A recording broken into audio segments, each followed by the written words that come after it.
to nobody.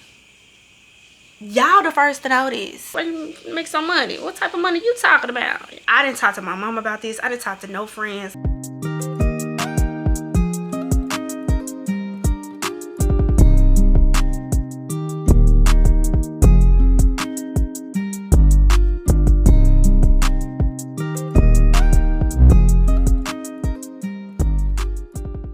Hey y'all, welcome back to another video, another vlog. If y'all new here, my name is D.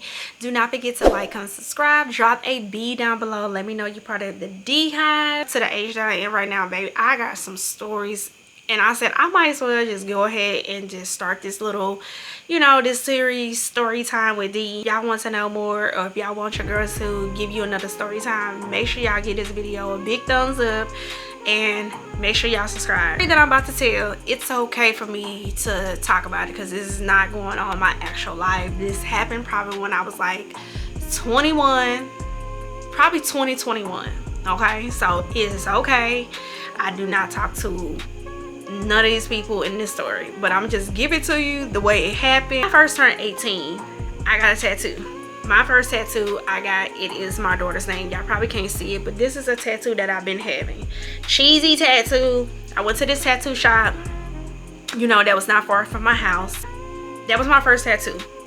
When you turn 18, you're like, you want to get a tattoo, whatever. So I wanted another tattoo at some point. Okay, I want a tramp stamp. I was like, oh, I want to get me a good tramp stamp. I want to get me one, but I had to find a good tattoo artist because I was just like, I don't just want it to be, any type of tramp stamp. I want it to be good. I found this tattoo artist. His name was Rodney. And I don't know if Rodney's still around or not, but me and Rodney was like this. He was a damn good tattoo artist. He did tattoo in his house. He was clean. He was cheap. He was affordable. And me and him pretty much built a relationship. Like, he was cool. Like, he was my homeboy. I feel like my good relationships always come from guys. Like, we just cool like that. Especially if you don't want nothing from this person. Like, we just chop it up. So he did my first tattoo, second tattoo, where he did my tramp stamp. And it says Miss Queen D. That's why I go by Miss Queen D. It's because that's what I label myself. I trusted him. I was comfortable with him, but we always chopped it up. Now, let me give you a little info about Rodney. Rodney was an old man. I was probably like 20, 21. Rodney had to be at least 38, 39. But Rodney was bow-legged. He was bow-legged, but he was able to do the hell out some tattoos. Like, he was just good at what he did. Rodney always dipped and dabbled in a lot of things. He was a tattoo artist, drug dealer, but also he was pimping females, but this. So I brought him clientele. So anything I pretty much wanted tattoo wise, he hooked me up. Like, we was locked in. Was talking about some business stuff one day, and I was like, oh, I'll let you talk on the phone. He's like, no, you good. Talking about something, and he's like, I got you. I'll find you somebody. So I was just, I didn't pay it no mind. Like, whatever he talking about, that's what he talking about. Tattoo in phases, because it's a tramp stamp. It was my first big tattoo, so I had to go back there, a few times. But sometimes I just go over there chill with him. Like, we was just cool like that, drink and chill. He was talking to younger girls, and he was old, and I didn't like it. I'm like, what could you potentially, her mind is so young. What do you have to really, what I'm saying? Like, you in your late 30s. This girl was probably in her 1920s. Not me, but it was somebody kind of around my age. But, the girl didn't have no family. She, didn't have any type of support. So, he pretty much took her in. And you have to be careful when you see people like that. When people there's an age gap and you don't really got no family, those are the ones that prey on the weak. So I really didn't try to let that separate. Like, I don't want to talk to him as a friend. He was like, hey, I got a situation for you. You can make some money. Where you make some money? What type of money you talking about? And he was like, I need for you to do something. I'm like, well, what I gotta do? He said, you ain't gotta do nothing. You ain't gotta go sell nothing. You ain't gotta do nothing. All you need to do is sign something. I'm like, oh, I got this friend, and he needs this paperwork, and in order for him to get this paperwork, he need for you to just show up to these appointments. Fine. I was just thinking about it. I'm like, okay. I'm like, so what do I get? He was like, oh, you gonna get a cut $8,000, you know, for going to the first appointment, and then you gonna get, you know, another cut, you know, once it's finalized. I'm like, okay, but finalizing what? So we talking about $16,000, right? $16,000. And I was like, but you really ain't giving me, like, you know, the details. He wasn't really giving me that. And I was just saying, like, well, what it is, like, what I gotta do type of thing. Child, that's when he dropped the beans and told me. He said, I got a friend. He needs to, you know, stay over here in America, and he has to be married. And I was like, well, why didn't you tell me that? You know, that's, you know, that ain't nothing. He said, but you gotta stay married to him for like 2 years.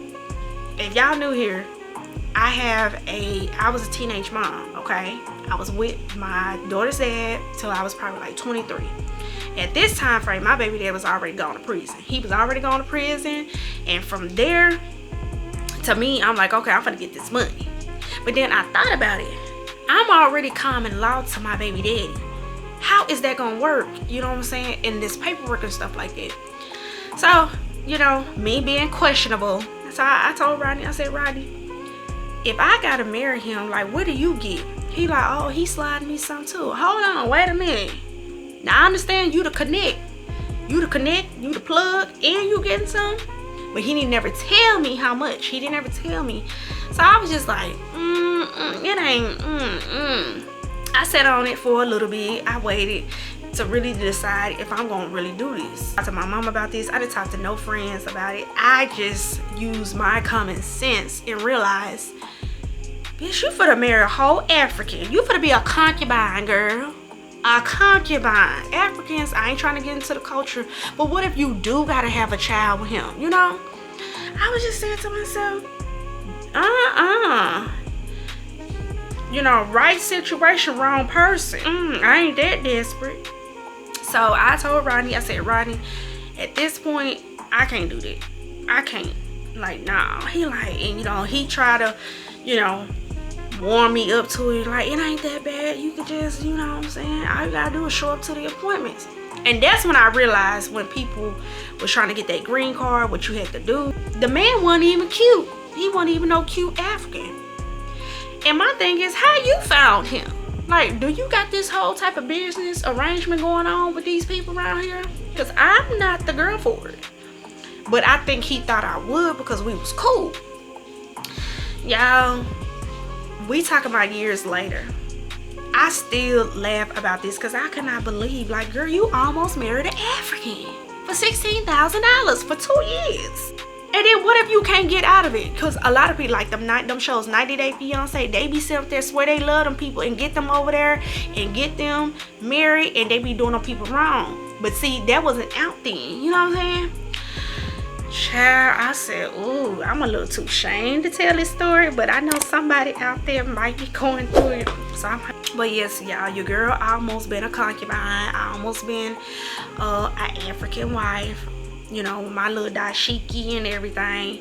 That was crazy. It was. It's funny now because, baby, no. I just it's funny to me now, but sure, watch people surrounding. Common sense. And I don't think I ever told this story to nobody. Y'all the first to know this. But I said we gotta start this series and do a story time with D. If y'all like this video or any other videos, do not forget to like, comment, subscribe to your girl's channel, and I will see y'all in the next video, next vlog. Bye.